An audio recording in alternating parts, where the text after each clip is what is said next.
A little bit of chazara, and then we get into something very fascinating over here. We're trying to distinguish, Rav Tzadok is very sophisticated here, between Tselem and Demus. Everybody says we're B'Tselem Elokim. Very few people say we're B'Demus Elokim. That's not an expression. But the Torah says, Hashem says, B'Tselmenu Kidmusenu. So there's two inyanim. There's an inyan of Tselem and there's an inyan of Demus. Two things in which we are compared to HaKadosh Baruch Hu, both having to do with our look. Our Tselem, our Demus.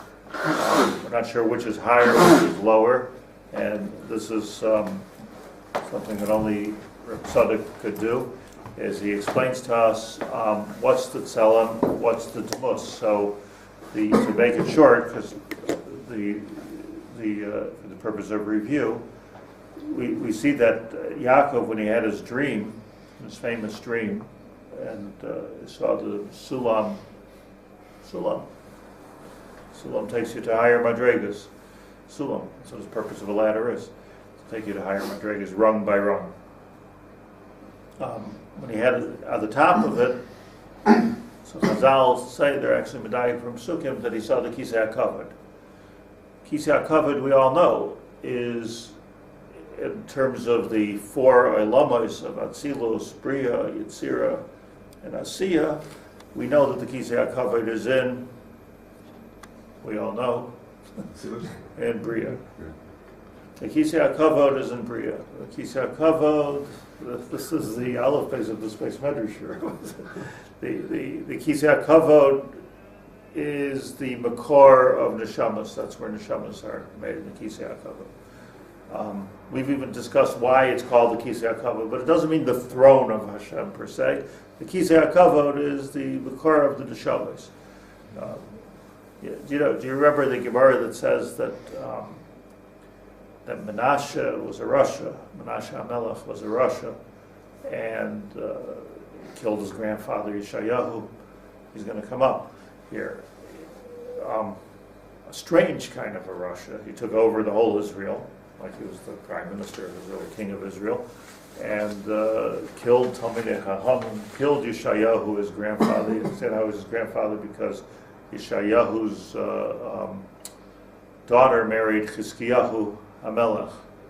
Chizkiyahu HaMelech didn't want to get married altogether because he saw that he saw in Ruach HaKodesh he's going to have children that are horrible, horrible people, so let me just be single. Yeshayahu told them, Zelo derech.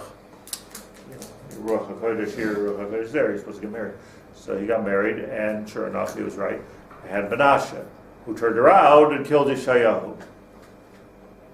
So Yeshayahu, by giving this psak to Chizkiyahu, caused the termination of his own life, and thousands of Talmidei Chachamim, V'hargu b'Yisrael, says there by Menashe, V'hargu is Yisrael mipeh el peh. Hargu is Yerushalayim mipeh el peh. From the delta to the mouth. Mipeh el peh. And Chazal Darshan, Peh, it was Yeshayahu. Peh. It was the Navi means Peh. It was the mouth of HaKadosh Baruch Hu in this world. So that was Menashe. At the end of Menashe's life, he did tshuva. It was a cheapo kind of tshuva.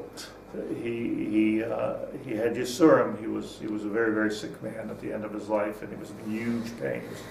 And it says there in Tanakh that he turned to every avodah zarah available to try to help him. And every soothsayer and every magician, and nothing could help him. So he finally said, okay, nothing else helps, I'll try to do tshuva. Maybe that'll do it. And he did tshuva, and he died doing tshuva. So this is not the tshuva of real men. This is a personal, egoistic,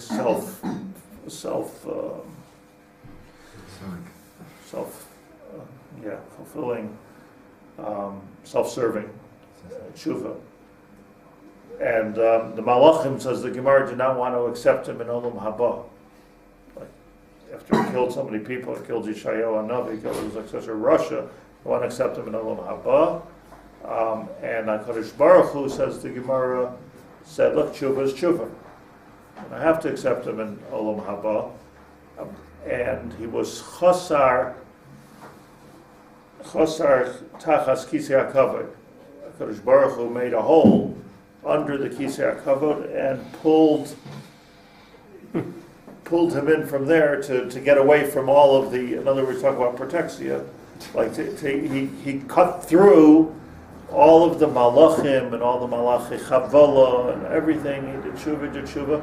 So HaKadosh Baruch Hu pulled him up by himself. What was the point of pulling him up?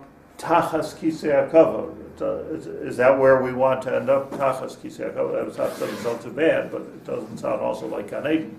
Like, what's the point of he pulled them up? Tachas kisei hakavod. So the Pashat Pshat, the whole story is Muksha. We have to understand. Hopefully, we'll have some Omek in this in the next couple of days. But the Pashat Pshat in the Olam HaNeshamas is that he had a good neshama. Or let's put it this way: maybe we should lose this whole thing of a good neshama and a bad neshama. And neshama, whether it's a good neshama or a bad neshama, is has to do with what we do with our neshamas. Neshamas are probably all good. So maybe this whole concept and expression that we have of a good neshama and out mishkin good neshama is maybe wrong, because a neshama is a chelek elikai mimal mamish. So what's kazai left, right? I mean, we're talking about a neshama, right? Chatsiva. So why does it have anything to do with tshuva? So the point is, if he did, I don't know, but he did tshuva, so then HaKadosh Baruch Hu is willing to look or bring him back to the olam of neshamas. Let's look at your neshama and be done it that way. Meaning, what I'm understanding symbolically, obviously no holes were cut and no saws were used. It wasn't that kind of a thing. But what it seems to be is that the malachim, what we can be massive, the malachim were saying what we would all be saying. So whether you're talking about in the olam of Asiya, or which we would say the olam of Yitzira, what malachim would say, this is just a bad man. This is just not a good person. He's but HaKadosh Baruch Hu seems to be is taking a look from the top down, not from the bottom up, is saying, look, you did tshuva. So if you did tshuva, what happens? When you do tshuva, somehow when you do tshuva, I believe that the pshat is you're connected to your neshama. Look, connecting to your neshama is very interesting on paper. Like I made a whole chart here as to how the whole thing works for my own understanding. That the chachma is connected neshama, which is connected moach, which is connected bria, which is connected tmus. But and the job we learned on Monday was to connect to your neshama. Nefesh, ruach, neshama. The ruach is the connecting device. It's one thing to say the words. It's a very different thing to try to understand even what that means, to connect to your neshama, and most difficult is to do it. But I believe, so to make it easier for all of us, that tshuva is v'hashevosa el levavecha. The tshuva is the return to your lave, which in that case means the neshama. So it means that I've somehow connected with my neshama. A rasha as a rasha is so divided from what he really is, or what he really started off as a neshama, before he had the levush of the nefesh, before he had the levush of ruach, and before he had the levush of guf. All of those things we've learned over and over again are the armor and that we need to do the job. Neshama has to do its job, so it needs to be surrounded with nefesh. We need a certain kind of personality. We need a certain kind of mind power. We need a certain amount of, if you're a Navi, you need to be Einan Nevuah, Sharel, Chacham, Ashir, Bekipor. We're even entitled to turn to HaKadosh Baruch Hu and say, look, I need these things. You want me to do my job. I need these things. It's not I'm not doing it for myself. I need it. You want me to travel salesman? Give me a car. You want me to fly? Give me a plane. I can't do this without these things. I'm doing it for me. But the problem is nituk. Like, there's a cutoff. We take the car, we're runaway. We take the Saks Fifth Avenue suit. We're out on our own, drinking in bars. So we're not using it any longer, connecting to our source and to why we have these things to begin with. So what I'm understanding is that a person who's doing the wrong thing is disconnecting from the neshama. They're basically running away with my credit card, Amar Hashem. That's what's going on. Whereas a person who's connecting to the neshama is constantly understanding that without this understanding, how do you connect with the neshama? That there's HaKadosh Baruch Hu, created a neshama, he gave the neshama a nefesh and a ruach and a guf. And here I am. So this is so basic that's called connecting to neshama. So there's the disconnect and the connect. Everybody with me on this? So what's tshuva? When you have a disconnect, you've connected. So tshuva is not, it is less about, I ate the chol, and more about, which is a part of it obviously, but more about reconnecting. There can be a moment of tshuva. Person could be kona olamai b'sha achas. There's a moment of tshuva where you see your world, you see your olam, you see there's a certain seriousness to that, a certain maturity to that. It could be on Yom Kippur, it could be on the golf course, wherever it is, but there could be a moment of tshuva. Probably every Baal tshuva and the vernacular had a moment of tshuva. I always feel talking to a lot of people that sometimes, like Baal tshuva, forget why they did tshuva. They forget about that moment. They think about the lifestyle, they think about that, and that's all can be very disappointing. But the moment of connectivity is the key. Just while I'm here, I just want to point out, you don't have to be a Baal tshuva for this. But you're lucky if you are. B'chlal, I think that, the Sfas Emes had a shita of davening quickly. It's a Gerach Hasidim daven quickly. It's not that they daven quickly, they have a shita to daven quickly, fast. So the Welt says, the Gerach say that, either the joke that, Hashem chaps quickly, so no need to, Time is important. Yeah. They said to the rugged shower, why do you daven so fast? Like you daven in a couple of seconds, the rugged shower, a couple of seconds for us, right? So that's what he said. Hashem has a good tfisa. There's a labaya. Tfisa Hashem. He didn't understand the question as it was asked. But that's what they always say, things like that, or maybe more seriously that you should have machshavas zaras in the middle of davening. But the Sfas Emes said in Parashas B'Shalach that it only takes a moment to connect to HaKadosh Baruch Hu.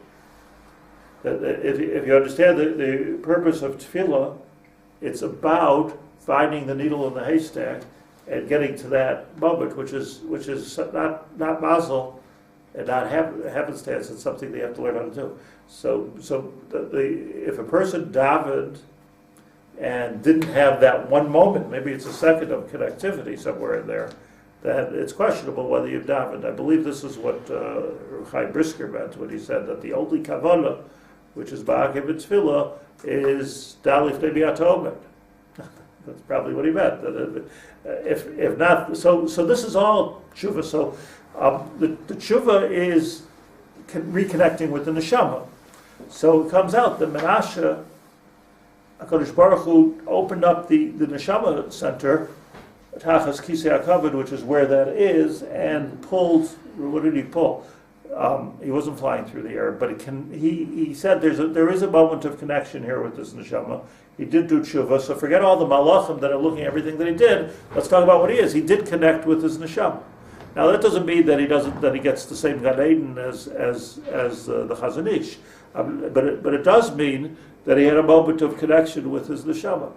By the way, the Gemara says, I believe in 4 places, that there were Rishayim that did tshuva in in a second. Ketiyah Bar Shalom did tshuva in a second. Different Eliezer ben Durdaya did tshuva in a second. That is 4 cases of doing tshuva in a second. So each time that it says that somebody did tshuva in a second, so it says Rabbi Hayaboicha.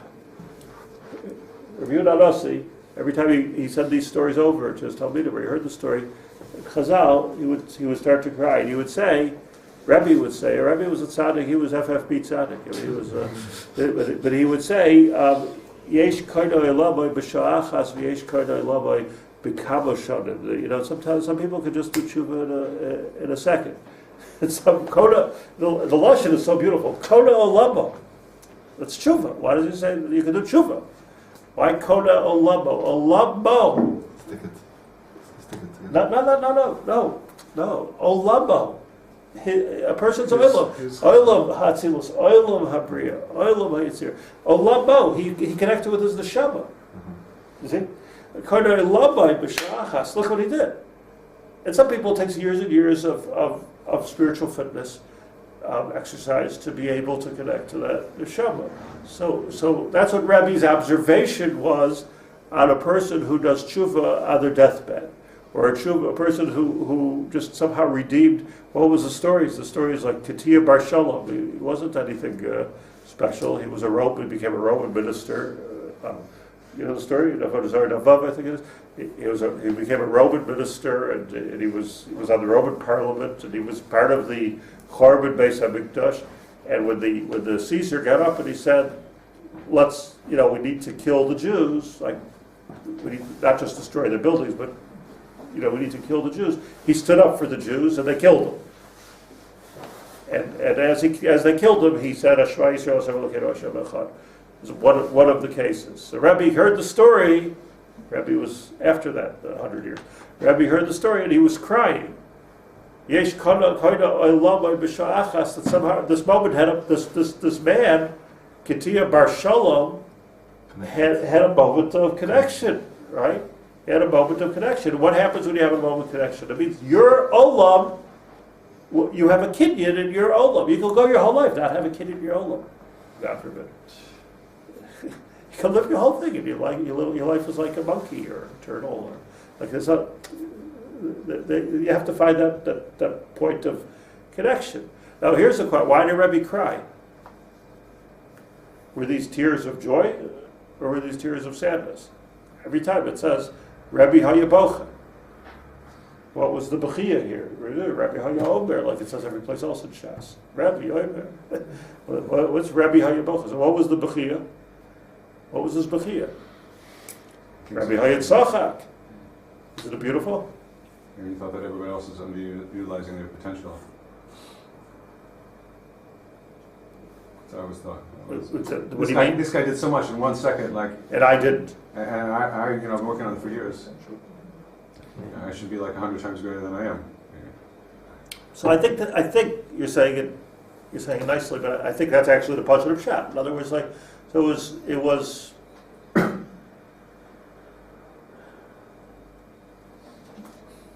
The Marsha says that the Bechia was that this person himself did not do tshuva earlier, did not connect. Isn't it a chaval that a person could go through their whole life, and the whole purpose of life is to utilize your neshama, become aware of your neshama. It's the whole purpose of life, nothing less than that. Utilize your neshama and let it articulate in this world and participate and contribute to this world via the nefesh, the ruach, and the guf that I have. So that's my articulation. If without that, you've got it's like having a couple million in the bank and not no checkbook. How are you going to actually articulate my ashiras? Maybe it sounds a bit like what the Messiah Shoim probably meant when he said, "Tachlis Shalom is aneg al Hashem." That ultimate pleasure is aneg, is that point of connectivity. Could be. It could be.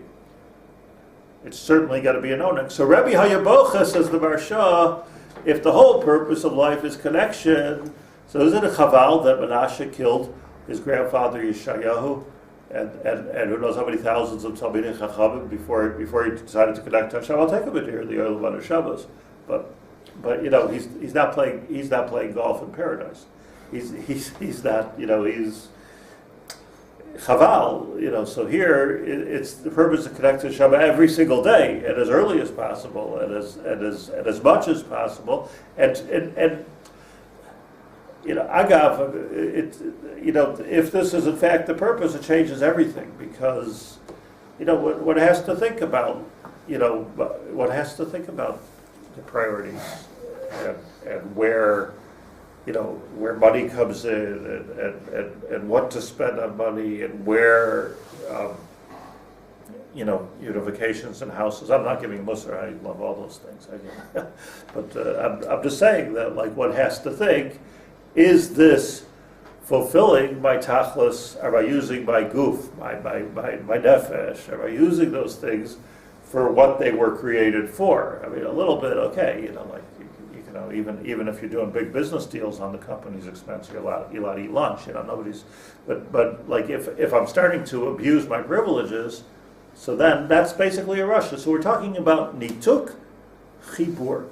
Now that's the Olam of Neshamas. So we're back to Tzalem U'Demus, that when Yaakov Avinu saw his demus on the Kisei HaKavod, so now it begins to gel. He saw his demus on the Kisei HaKavod. It means that he saw his neshamas because the Kisei HaKavod is in the Olam of Bria, and the Bria is the Olam of Neshamas.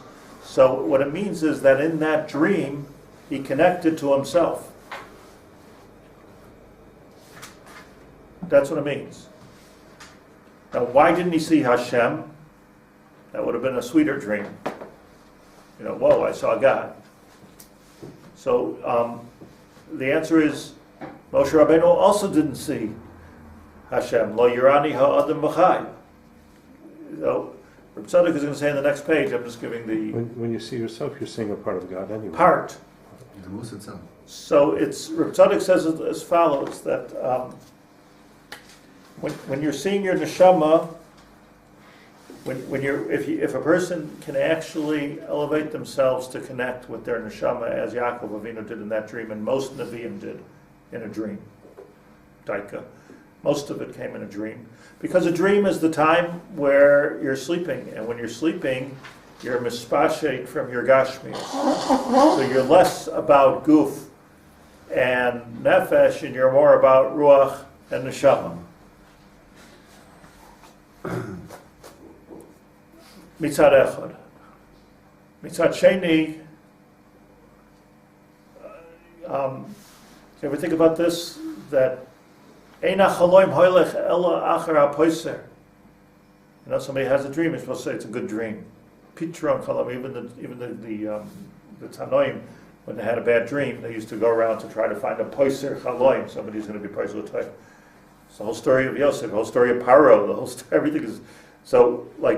If a dream, I'm connecting to my neshama. What does it have to do with the way you're going to tell me?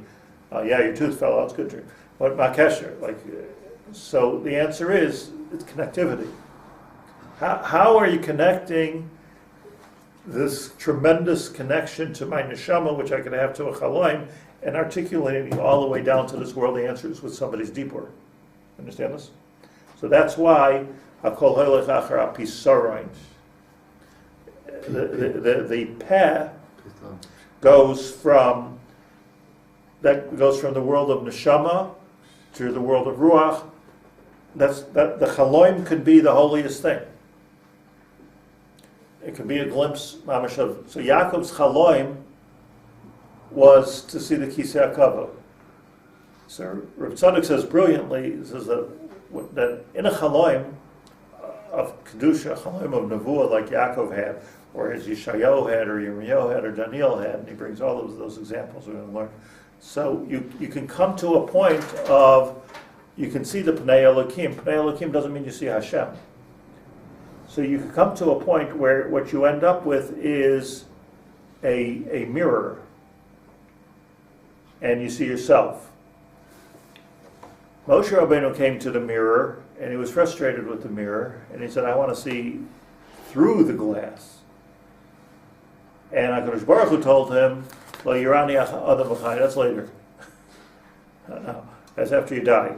After you die, you get to the other side of the glass. But right now, you see yourself. What's the point of seeing yourself? The point of seeing yourself is what it means. What's your self? Your self means your neshama. So Moshe Rabeinu, Yeshayahu, the Nevi'im, connected to their neshama, dafke, most of them b'chalaim. The only exception is Moshe. So Moshe says, Pel Peh, I'm speaking to you to Pel Peh, Adaber boy, I'm hearing through this thing, through this mechitza, as the Rambam calls it. I'm hearing through the mechitza. I want to see through the mechitza. The different madrega, lo yirani, you can hear, you can't see. Okay? Yeshomek was that. You can hear, but you can't see. The other Nevi'im had no havamina. They were happy to see back.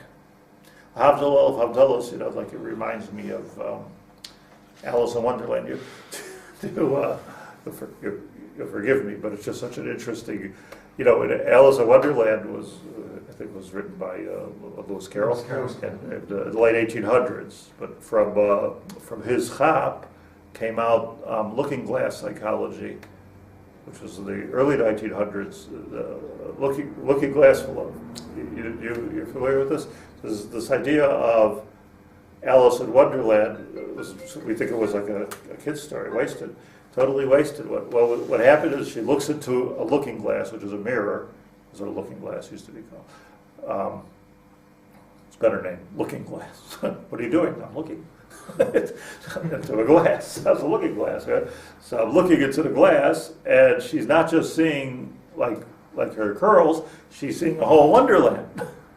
She's seeing like a whole whimsical, wonderful, unbelievable thing. So, but all she was really looking at was her own imagination. That's the omek of the story. She was dreaming, and it was a dream. In essence, there was a dream. So the looking glass psychology, which was a very early form of psychology, probably like maybe a better one than the stuff they have today, is let the therapist bounce back at you. What you say, what you are. Let me hold up this big mirror. So Moshe Rabeinu was frustrated with the mirror because he wanted to see through the mirror, get rid of the But it comes to it comes to what the Balei Musar like to say, that what's the difference between a window and a mirror? When you paint like kesef on the back, it's that silver. So the Balei Musar like to say about this that it's the kesef that makes you only see yourself and you can't see further. Is it the truth? But it's even Moshe Rabeinu had that kesef on the back of the glass. Dahainu, he's alive.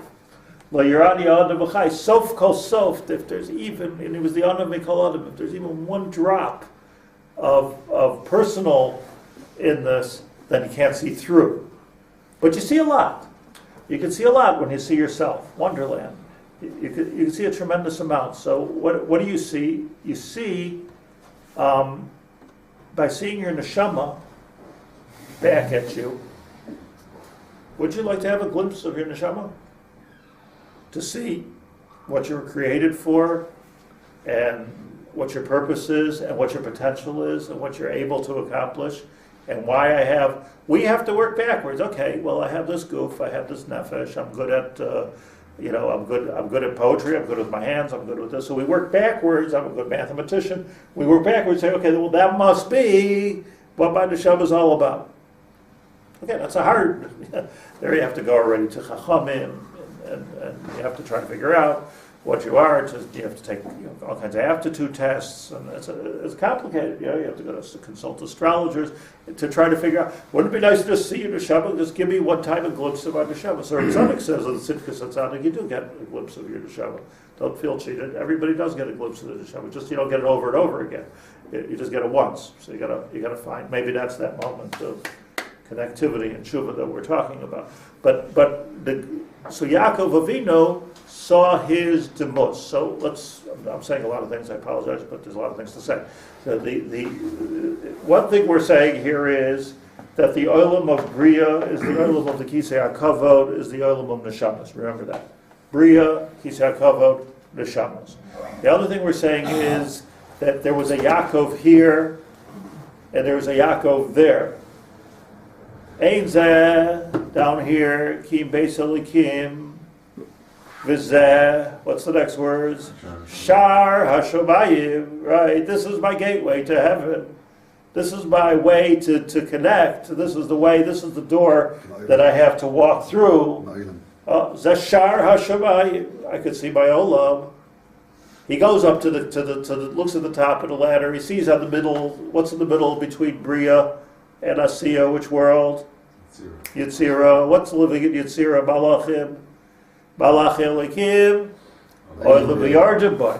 Pashit, who's up and down the ladder, Malach Elikim. So the ladder itself is the world of Yitzira, which is parallel, makbil, to the world of Ruach. A lot of movement going on here. A lot of stuff going on here. This is where the back room where everything's happening, right? This is where it's going on. Yaakov Avinu goes to the top of the ladder, and he sees his debus. He sees the Kisei HaKavod, and he sees his debus. Ein zeki beis elikim v'zeh shar hashamayim v'aloichi, but then I'm on top over there, lo yadati. This I didn't know. That by Neshamas sits Tachas Kisei HaKavod. It's not just Tama Neshama, it's like, pretty prominent in there. So Neshama of Neshama. So what he saw was his, and here's the key word, he saw his debus. Didn't see his telam. He saw debus diyuknoi ra Kisei HaKavod. Debus. So debus means, we have one more thing, Kisei HaKavod. Neshama, Bria, debus. That's where the debus is. And by connecting to that neshama, Yaakov Avinu woke up. And he says, Yadati, now that I've had my moment through a chaloim of connecting to HaKadosh Baruch Hu, connecting to my own neshama, so now I know what I'm supposed to be doing, clearly. Listen to the words. Give me some food. He was entitled now to ask for an expense account. If I'm ready for the job. You want me to join the army? Give me a uniform. Give me a gun. I'm not. It's like I'm not in this because I want to get a gun. You want me to join the army? Take lechem little bush, beg a little bush. Probably a little water would be some good too. But I need to be able to do what I need to do. And Yaakov Avinu from that moment on became very demanding of HaKadosh Baruch Hu. Because as the moment that he made, and that I believe that we could all make, I'm marich on this because I think it's like really the my mind is the tachlis of everything. The moment we can make the switch for being in it for ourselves, or being in it for the Malchus Hashem, Malchus Leislei Midulei Klum, the moment then we get the uniform, we get the gun, we get the lechem, we get the parnasa, we get the ashiras, we get the simcha. And Aboteich B'Hashem Chesed Yisrael V'Venu. It's mamish the skula. The skula is like it's better than melting lead. This stuff. It's an unbelievable school. The minute that one gives oneself over to his neshama, and this is what I'm for, and this is what I'm going to do, and I'm not going to digress. I'm not going to go minus mal, eat lunch. I need food. I need my car. I need my clothes. I need my shalom bayis. I need my chesed. I need my bonim. I need whatever I need. But that's what I need. Don't give me if you're going to give me tzaras, you're going to be tzaras. I'm not going to be able to do my job. This we're entitled to demand. Kol zman, we're demanding it for ourselves. And that's why probably the after the whole Shemona Esrei, of give us refuah, give us parnasa, give us slicha, give us mechila, give us Eretz Yisrael. At the end of the whole thing, the only chance we have at this is asay l'man shemecha, asay l'man kedushasecha, asay l'man terasecha, Asay Laman Yaminecha Kashti. B'charbi, Yaakov Avinu said, B'charbi u'b'kashti. B'charbi u'b'kashti, Kashti is Laman Kedushasecha, Laman Shchinasecha, Laman Terasecha, Laman Yaminecha, It's the Kashti, says the Arizal, B'charbi u'b'kashti, because Asay Lamancha v'loy Lamanheinu. Why do you have to get so much tzuros? Why do you have so much source? Yeah.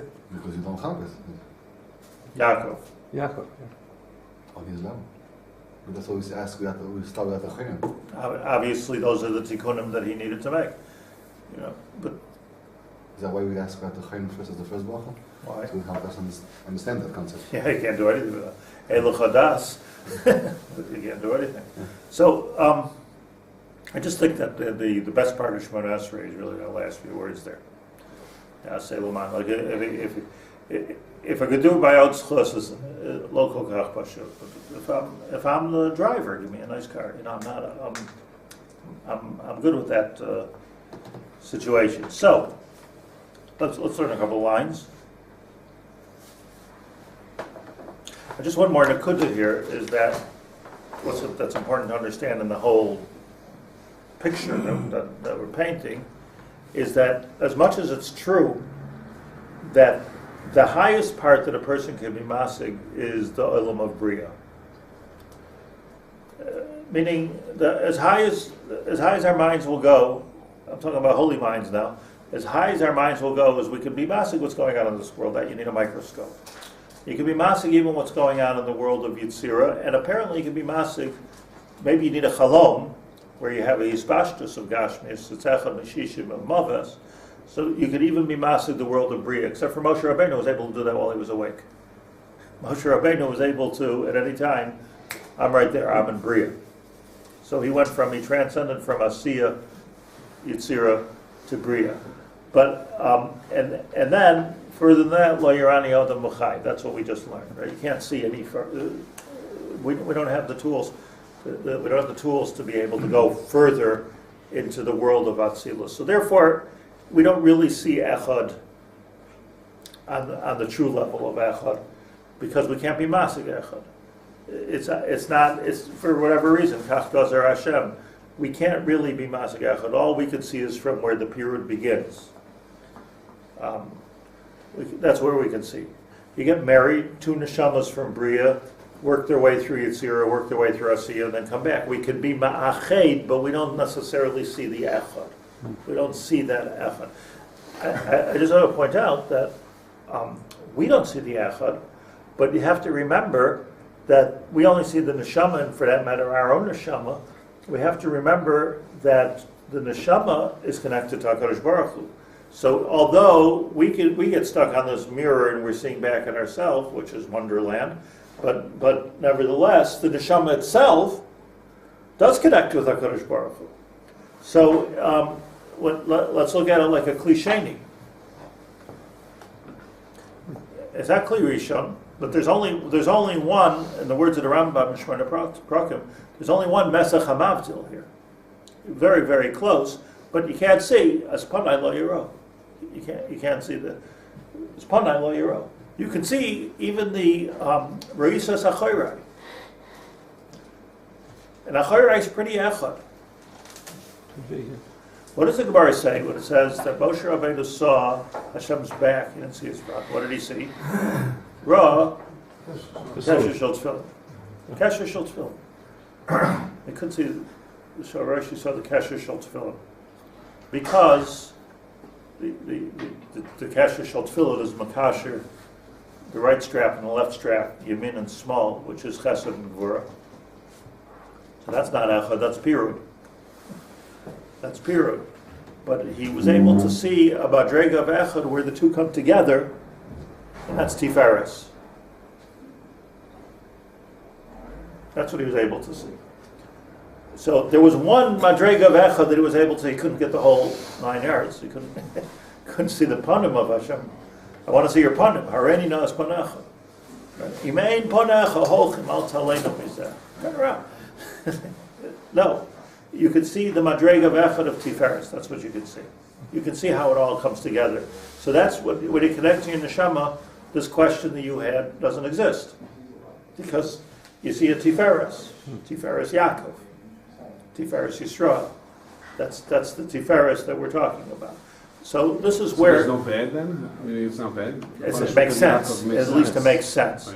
Right. Where I can't say that there's no bad. I think you have to go to another world to see Echad Gomer.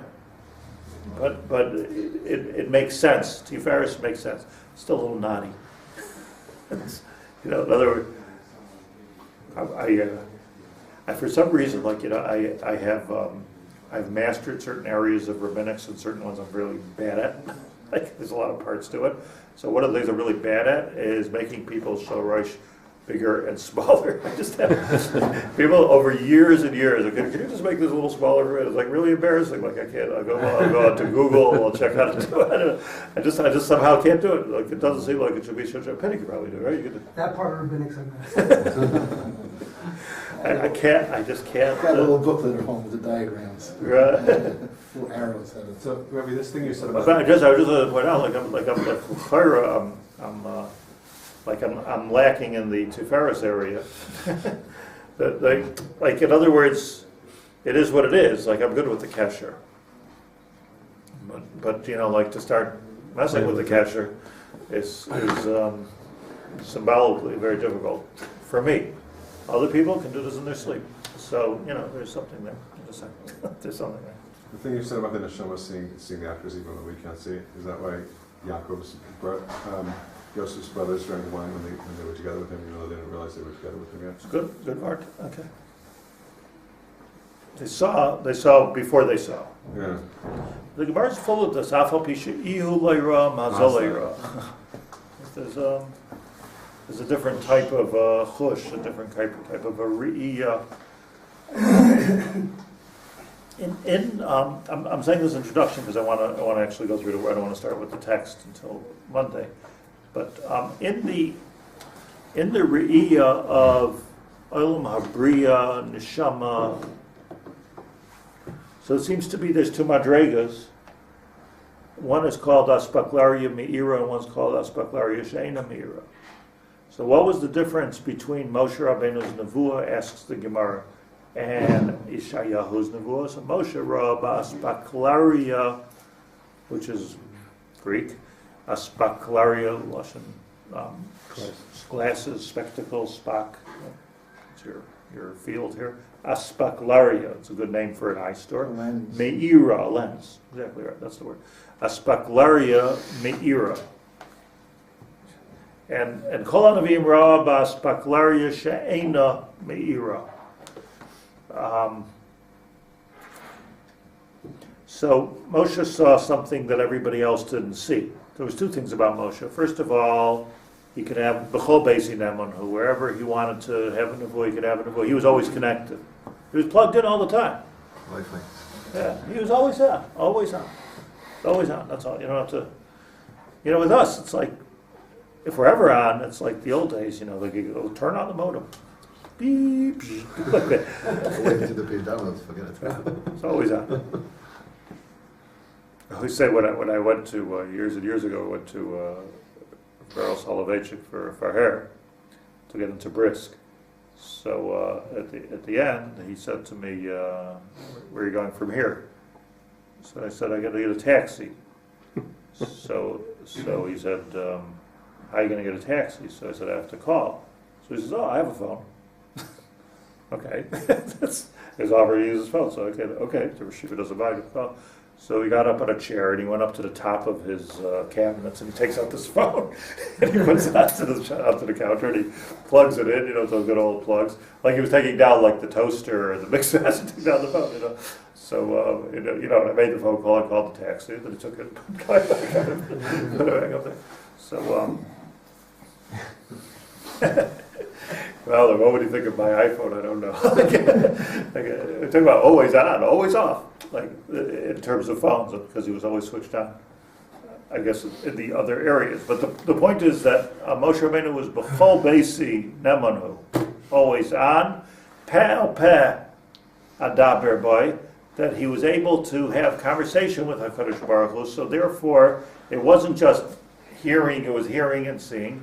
So he's going very, very far, both being connected and a very, very good connection of Pel, Daber, both. And he said, let me go one further and let me see through this window. And we say, no, you can have an aspaklaria me'ira, Hashem says, but you can't see through the window. The world of Atzilus is just too much for any human being to be massive. So, but you can have aspaklaria, you can have a very clear view. So a Navi, a regular Navi, like Yeshayahu Navi, standard Navi, is apparently, it's a bit cloudy in that glass. Cloudy means it's subject to interpretation. It gets us back to the chalom that requires an interpretation. Chalom is like a nevuah katana, and it requires the interpretation. This is what brings it from Bria through Yetzirah through Asiyah. Moshe Rabeinu, if it would have required interpretation, then there would be a Torah Shebiksav. The whole Torah Shebiksav is this, that I got it clear, mamish clear, what it's supposed to be. You could try to be mafarish it, but it is clear. So Torah is clear, and nobody can add, nobody can subtract, and nobody can change, nobody can improve, because it's an aspectarium me'ira, so it's extremely significant. So what it means is that sometimes the Navi can even have a glimpse of their own chaloim, their own neshama. They can see their own oilam. They can connect with their oilam, but it's still fuzzy. And therefore what? And it can leave you. We don't even have that Yaakov Avinu had this aspectarium me'ira. This was dafka like the madrega of Moshe Rabeinu, and it wasn't chaloim like Yaakov Avinu. He was awake. But as opposed to Yaakov, who said, "Ten li lechem lechol," Moshe Rabeinu said, "Lechem lechalti mayim leishasisi zar boim yoim," and he was coming from a different type of hispashtus, so it was even more developed, if it's permitted to say, it was even more developed than Moshe Rabeinu's, than Yaakov Avinu's development, and it was an extremely close connection. Hence, he has an aspaklaria me'ira. What did he see? His own tachlis. He saw his own olam. He saw his own world. That's what he saw clearly. No, we should be all be zocha to that moment. Like this. If we can handle the olam and atzilus, doesn't it say this one that the Neshama goes up every time we done the Neshama? Neshama is standing up and out. When you sleep, Neshama goes in front of Hashem, right? Is that what it means? Well, what about Neshama? Could be. If the goof and nefesh allow it to. Only if the goof and nefesh allows it to. Shmoneh Esrei is. You're asking why is it